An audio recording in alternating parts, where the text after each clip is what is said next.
নমস্কার বন্ধুরা, আমার কুকিং চ্যানেলে আবারও সবাইকে স্বাগত। আজ আমি আপনাদের জন্য নিয়ে চলে এসেছি একদম টাটকা ও ডিম ভর্তি ট্যাংরা মাছ দিয়ে তেল ঝালের রেসিপি। ট্যাংরা মাছগুলো আমি আগে থেকে কেটে বেছে ধুয়ে একদম পরিষ্কার করে নিয়েছি। তাতে কিছুটা লবণ, হলুদ ও সর্ষের তেল মাখিয়ে কিছুক্ষণের জন্য রেখে দেব।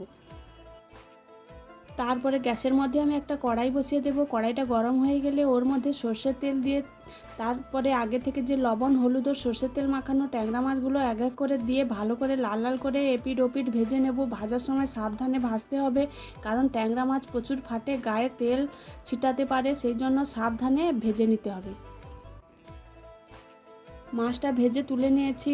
কড়াইতে যে তেলটা ছিল ওর মধ্যে আরও কিছুটা সর্ষের তেল দিয়ে ওর মধ্যে দিয়ে দেবো কিছুটা কালো জিরে ও চেরা কাঁচা লঙ্কা দিয়ে তার মধ্যে দিয়ে দেবো কিছুটা পেঁয়াজ বাটা। পেঁয়াজটা হালকা ভেজে দিয়ে দেবো আদা, রসুন ও কাঁচা লঙ্কা থেতো করা আর টমেটো কুচি দিয়ে সেটাও হালকা কষিয়ে নেব। তার মধ্যে দিয়ে দেবো হলুদ গুঁড়ো, লঙ্কার গুঁড়ো দিয়ে মশলাটা ভালো করে কষিয়ে মশলা থেকে তেল ছেড়ে এলে আগে থেকে লম্বা লম্বা করে কেটে রাখা আলুগুলোও দিয়ে দেবো আর স্বাদ মতো লবণ দিয়ে আবারও কিছুক্ষণ ভালো করে কষিয়ে নেব।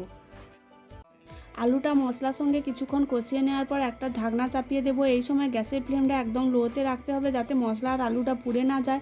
তারপরে ঢাকনা খুলে কিছুক্ষণ পর হাফ চামচের মতো সর্ষে বাটা দিয়ে দেবো। সর্ষে বাটাটা 1 মিনিট ভালো করে কষিয়ে নিয়ে উপর থেকে উষ্ণ গরম জল দিয়ে দেবো।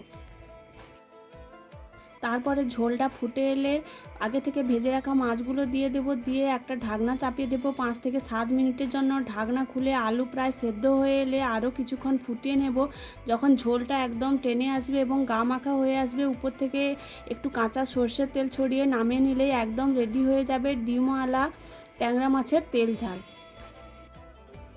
আপনারাও এইভাবে একবার ট্যাংরা মাছের তেল ঝাল বানিয়ে দেখবেন, খেতে কিন্তু দারুণই হয়। দেখতেও যতটা সুন্দর হয়েছিল, খেতে ততটা দারুণ হয়েছিল। ভিডিওটি ভালো লেগে থাকলে আমার চ্যানেলটি সাবস্ক্রাইব করে দেবেন।